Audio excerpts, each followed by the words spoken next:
T Narasipura ತಾಲೂಕಿನ ಹಸಿಭತ್ತ ಬಿಸಿಬೆಲ್ಲದ ನಾಡಿಂದ ಪ್ರಸಿದ್ಧವಾಗಿರುವ ಬನ್ನೂರು ಪಟ್ಟಣದಲ್ಲಿ ಕರ್ನಾಟಕ ರಾಜ್ಯ ರೈತ ಸಂಘ ಮೂಲ ಸಂಘಟನೆಯ ಮೈಸೂರು ಜಿಲ್ಲಾಧ್ಯಕ್ಷ ಬನ್ನೂರು ನಾರಾಯಣಗೌಡರವರ ನೇತೃತ್ವದಲ್ಲಿ ವಿಶ್ವ ರೈತ ದಿನಾಚರಣೆ ಹಾಗೂ ದಿವಂಗತ ಮಾಜಿ ಪ್ರಧಾನಿ ಚೌಧರಿ ಚರಣ್ ಸಿಂಗ್ ರವರ ಹುಟ್ಟುಹಬ್ಬ ಆಚರಣೆ ಕಾರ್ಯಕ್ರಮವನ್ನು ಅತ್ಯಂತ ಯಶಸ್ವಿಯಾಗಿ ನಡೆಸಲಾಯಿತು. ಕಾರ್ಯಕ್ರಮಕ್ಕೆ ರಾಜ್ಯದ ನಾನಾ ಭಾಗಗಳಿಂದ ಆಗಮಿಸಿದ್ದ ರೈತ ಮುಖಂಡರು, ರಾಜ್ಯ ರೈತ ಸಂಘದ ಹಿರಿಯ ಹೋರಾಟಗಾರರಾದಂಥ ದಿವಂಗತ ಪ್ರೊಫೆಸರ್ ನಂಜುಂಡಸ್ವಾಮಿ ಹಾಗೂ ದಿವಂಗತ ಮಾಜಿ ಪ್ರಧಾನಿ ಚೌಧರಿ ಚರಣ್ ಸಿಂಗ್ ರವರ ಭಾವಚಿತ್ರಕ್ಕೆ ಪುಷ್ಪಾರ್ಚನೆ ಸಲ್ಲಿಸಿ ಕಾರ್ಯಕ್ರಮಕ್ಕೆ ಚಾಲನೆ ನೀಡಲಾಯಿತು. ರೈತ ನಾಯಕರಿಗೆ ಪುಷ್ಪ ನಮನ ಸಲ್ಲಿಸಿದ ಎಲ್ಲರಿಗೂ ಕಾರ್ಯಕ್ರಮದಲ್ಲಿ ಬಿಜಾಪುರ ಜಿಲ್ಲೆಯ ನಡುಗುಂದ ತಿರುಪತಿ ನರಸಪ್ಪ ಬಂಡಿಹೊಡೆಯ ಮಾತನಾಡಿ, ನಾನು ಮಣ್ಣಿನ ಮಗ, ಉಳುವವನೇ ಭೂನಿಯೊಡೆಯ, ಜೈ ಜವಾನ್ ಜೈ ಕಿಸಾನ್ ಎಂದು ಅಬ್ಬರಿಸಿ ಬೊಬ್ಬಿರಿಯುವ ಕೆಲವು ನಾಯಕರು ರೈತರಿಗಾಗಿ ಏನು ಮಾಡಿದ್ದೀರೆಂದು ಒಂದು ಬಾರಿ ಆತ್ಮಾವಲೋಕನ ಮಾಡಿಕೊಳ್ಳಬೇಕು. ರೈತರ ಪರವಾಗಿ ಪ್ರಶಸ್ತಿ ಪಡೆಯುವ ನಾಯಕರು ರೈತರಿಗಾಗಿ ಯಾವ ಯಾವ ಹೋರಾಟಗಳನ್ನು ಮಾಡಿದ್ದಾರೆಂದು ನಮಗೆ ತಿಳಿದಿದೆ ಎಂದು ಡೋಂಗಿ ರೈತ ನಾಯಕರುಗಳ ವಿರುದ್ಧ ತೀವ್ರ ವಾಗ್ದಾಳಿ ನಡೆಸಿದರು.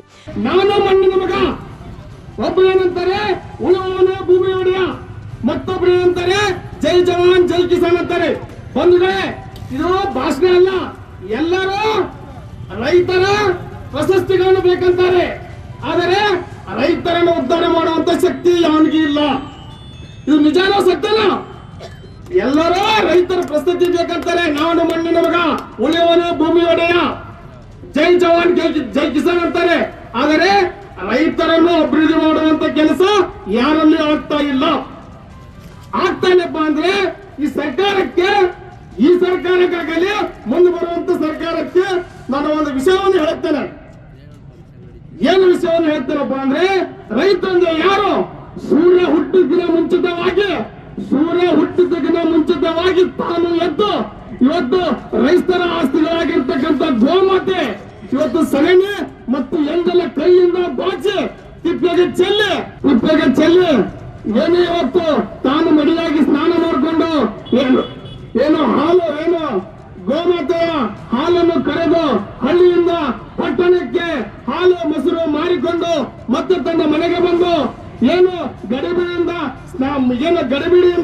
ಮಡಿಯಾಗಿ ಸ್ನಾನ ಮಾಡಿಕೊಂಡು ಹುಣ್ಣು ಬಿಟ್ಟು ಬುತ್ತಿ ಕಟ್ಕೊಂಡು ಹೊಲಕ್ಕೆ ಹೋಗಿ ಯಾವ ಕಳೆ ತೆಗಿತಾನಲ್ಲ ಅವ ನಿಜವಾದ ರೈತ. ಆತ್ಮೀಯ ಬಂಧುಗಳೇ, ಅವ ನಿಜವಾದ ರೈತ ಇದ್ರೂ ಕೂಡ ಕರ್ನಾಟಕ ಸರ್ಕಾರದ ಎಲ್ಲಾ ಅಧಿಕಾರಿಗಳಲ್ಲಿ ನಾನು ಏನು ಹೇಳಕ್ ಇಚ್ಛಿಸುತ್ತೇನಪ್ಪ ಅಂದ್ರೆ, ಈಗಾದ್ರೂ ನಮ್ಮ ರೈತರಾಗಲಿ ನಮ್ಮ ನಾಗರಿಕರಾಗಲಿ ಯಾವುದೇ ಒಂದು ಸಮಸ್ಯೆಗೆ ಸರ್ಕಾರಿ ಕಚೇರಿಗಳ ಮುಂದೆ ಹೋದ್ರೆ ನಮ್ಮ ರೈತರಿಗೆ ನಾಗರಿಕರಿಗೆ ಸರಿಯಾದ ಕರ್ನಾಟಕ ರಾಜ್ಯ ರೈತ ಸಂಘ ಮೂಲ ಸಂಘಟನೆಯ ಮೈಸೂರು ಜಿಲ್ಲಾಧ್ಯಕ್ಷ ಬನ್ನೂರು ನಾರಾಯಣಗೌಡ ಮಾತನಾಡಿ, ಬನ್ನೂರು ಹೋಬಳಿ ಅನೇಕ ವಿಶೇಷತೆಗಳಿಗೆ ಹೆಸರುವಾಸಿಯಾಗಿದೆ. ವಿಶ್ವ ರೈತ ದಿನಾಚರಣೆಯನ್ನು ಮಾಜಿ ಪ್ರಧಾನಿ ಚೌಧರಿ ಚರಣ್ ಸಿಂಗ್ ರವರು ತಮ್ಮ ಅಧಿಕಾರಾವಧಿಯಲ್ಲಿ ರೈತರಿಗಾಗಿ ಹಲವಾರು ಕಾರ್ಯಕ್ರಮಗಳನ್ನು ಜಾರಿಗೆ ತಂದು ರೈತರ ಬಾಳನ್ನು ಹಸನಾಗಿಸಿದ್ದರು. ಅಂಥ ನಾಯಕರ ಹುಟ್ಟುಹಬ್ಬವನ್ನು ರೈತ ದಿನಾಚರಣೆಯಾಗಿ ಆಚರಿಸುವ ಮೂಲಕ ಅವರಿಗೆ ಗೌರವ ಸಲ್ಲಿಸಲಾಗುತ್ತಿದೆ ಎಂದರು. ಮತ್ತೆ ಕಾವೇರಿಯನ್ನು ದಾಟ್ತದೆ ನಮ್ಮ ಬನ್ನೂರು ಒಳಗಡೆ ಯಾರು ಕೂಡ ಕಾಲು ಇಡ್ಲಿಕ್ಕೆ ಸಾಧ್ಯತೆ ಇಲ್ಲ. ಒಂದು ರೀತಿ ದ್ವೀಪ ಇದೆ ಕಾವೇರಿಗೆ ಅಂತ ಹೇಳ್ಬೋದು. ಅದೇ ರೀತಿಯಲ್ಲಿ ಹಸಿ ಮತ್ತು ಬಿಸಿ ಬೆಲ್ಲ ಅಂತ ಯಾಕೆ ಕರಿತೀವಿ ಅಂದ್ರೆ, ನಮ್ಮ ಆಲೆ ಮನೆಗಳ ಗಾಡಿಗಳು ಯಾವತ್ತೂ ನಿಂತಿಲ್ಲ. ಹಂಗೆ ಕಾರುವೈನು ರಾಮಸ್ವಾಮಿ ಮತ್ತೆ ರಾಜ ಪರಮೇಶ್ವರಿಯಲ್ಲಿ ಕಾರುವೈನು ಮತ್ತೆ ಕೂಡ ಎಂತ ಬಗಾರದಲ್ಲಿ ಬೆಳೀತಾ ಇರ್ತೀವಿ. ಮ್ಯಾಕ್ಸಿಮಮ್ ಹೋರಾಟ ಮಾಡ್ಕೊಂಡಾರು ಕೂಡ ಆ ನಾಲೆಗಳಲ್ಲಿ ಭತ್ತ ಬೆಳೆಯುವಂತ ಪ್ರಕೃತಿ ಒಂದು ಸೌಂದರ್ಯ ಅಂತ ಹೇಳ್ಬೋದು. ಅಡಿಕೆ ಬಾಳೆಯ ವಿಶೇಷತೆಯಲ್ಲಿ ಹೆಚ್ಚು. ಅದಕ್ಕೆ ಈಗ ಹಸಿ ಭತ್ತ ಬಿಸಿ ಬೆಲ್ಲದ ನಾಡು ಮತ್ತೆ ಬನ್ನೂರು ತಗಡು ಹೆಸರುವಾಸಿಯಾದಂಥದ್ದು. ಮಾಂಸ ಯಾರು ಪ್ರಿಯರಿರ್ತಾರೆ ಹೆಸರುವಾಸಿಯಾದಂಥದ್ದು. ಹಾಗಾಗಿ ಬನ್ನೂರು ಅನೇಕ ವಿಶೇಷತೆಗಳಿಗೆ ಇಲ್ಲಿಂದ 7 ಕಿಲೋಮೀಟರ್ ಸೋಮನಾಥಪುರ ಇದೆ. ಪ್ರವಾಸಿ ಇಡೀ ಹಿಸ್ಟಾರಿಕಲ್ ಪ್ಲೇಸ್ ಆಫ್ ಇಂಟರ್ನ್ಯಾಷನಲ್ ಅಂದ್ರೆ ಪ್ರಪಂಚದಾದ್ಯಂತ ಬಂದು ನೋಡುವಂತ ಸ್ಥಳಗಳು ವಿವಿಧ ಎಲ್ಲ ಈ ಭಾಗದಲ್ಲಿದ್ದಾವೆ. ಅಂತ ವ್ಯಾಸರಾಜರು ಹುಟ್ಟಿದ ಸ್ಥಳ ಇದು. ವ್ಯಾಸರಾಜರು ಕೂಡ ಶ್ರೀಕೃಷ್ಣ ದೇವರಾಜನ ರಾಜಗುರುಗಳು. ವ್ಯಾಸರಾಜ ಹುಟ್ಟಿದ ಇಲ್ಲೇ ಈಶಾನ್ಯ ಮೂಲ ಸ್ವಲ್ಪ ದೂರದಲ್ಲಿ ಹೋದ್ರೆ ಅಲ್ಲಿದೆ. ಅಲ್ಲೇ ಕೂಡ ನನ್ನ ಮದುವೆ ಕೂಡ ಅಲ್ಲೇ ನಡೆದಿತ್ತು ನಮ್ದು. ಆ ಜಾಗದಲ್ಲಿ ಎಲ್ಲಿ ವ್ಯಾಸರಾಜರು ಹುಟ್ಟಿದ್ರು ಆ ಸ್ಥಳದಲ್ಲಿ.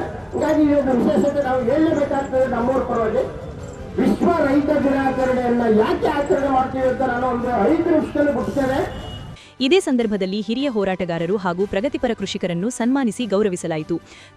ಭಾಗವಹಿಸಿದ ಎಲ್ಲರೂ ಕೂಡ ಇಷ್ಟೊತ್ತು ಬಹಳ ತಾಳ್ಮೆಯಿಂದ ಜಾಗೃತರಾಗಿ ಈ ಸಭೆಯನ್ನು ಯಶಸ್ವಿಗೊಳಿಸಿದ್ದಕ್ಕಾಗಿ ನಮ್ಮ ಮುಂದೆ ಕೂತಿರೋರು ಕೂಡ ಸನ್ಮಾನಿತರಿಗೆ ಅವರೇ.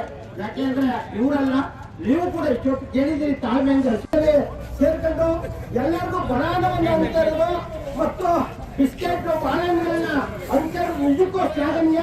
ಇಂಥ ಒಬ್ಬ ರೈತರು ಪ್ರಗತಿಪರ ಸಂಘಟನೆಕಾರರು ಯಾವಾಗಲೂ ಜೊತೆ ನಿಲ್ಲಬೇಕು. ಮತ್ತೆ ಅನೇಕ ಜನರು ಅಕ್ಕಿಯನ್ನು ಕೂಡ ನಮ್ಮ ಕೊಟ್ಟಿದ್ದಾರೆ ಈ ಕಾರ್ಯಕ್ರಮಕ್ಕೆ. ಕೆಲವು ಒಬ್ಬರೇ ಒಬ್ಬರು ಒಂದ್ 4 ಜನಕ್ಕೆ ನಾವು ಹೇಳಿದ್ವಿ, ಪೇಟ ಸಾಲು ಎಲ್ಲವನ್ನು ಕೂಡ ದೇಣಿಗೆಯಾಗಿ ತಂದ್ಬಿಟ್ರು. ಅವತ್ತೊಬ್ಬ ಮರೀಚಿಕೆಯಾಗಿ ನಾನು ಇಲ್ಲದೆ ಹೋದ್ರು ಸಹ ನಮ್ಮ ಮನೆಗೆ ತಲುಪಿಸಿ ಎಲ್ಲ ವ್ಯವಸ್ಥೆಯನ್ನು ಮಾಡಿಕೊಟ್ಟಿದ್ದಾರೆ. ಮತ್ತೆ ನಮ್ಮ ಕಾರ್ಯಕ್ರಮದಲ್ಲಿ ಬಿಜಾಪುರ ಜಿಲ್ಲೆಯ ರಾಮಚಂದ್ರಪ್ಪ ಕೂಚಿಬಾಳ, ಹಿರಿಯ ಹೋರಾಟಗಾರರಾದಂಥ ಹಿಂಡುವಾಳ್ ಚಂದ್ರಶೇಖರ್ ಪುಟ್ಟಸ್ವಾಮಿ, ಹೆಗ್ಗೂರು ಹೊನ್ನೇಗೌಡರು, ಶ್ರೀರಂಗಪಟ್ಟಣ ಮಂಜೇಶ್ ಗೌಡ್ರು, ಮದ್ದೂರು ಸೊಸಿ ಪ್ರಕಾಶ್, ನಾಗಮಂಗಲ ಸುರೇಶ್, ತುಮಕೂರು ಯೋಗೇಶ್ ಸೇರಿದಂತೆ ರಾಜ್ಯದ ನಾನಾ ಭಾಗಗಳಿಂದ ಆಗಮಿಸಿದ್ದ ರೈತ ಮುಖಂಡರು ಹಾಜರಿದ್ದರು.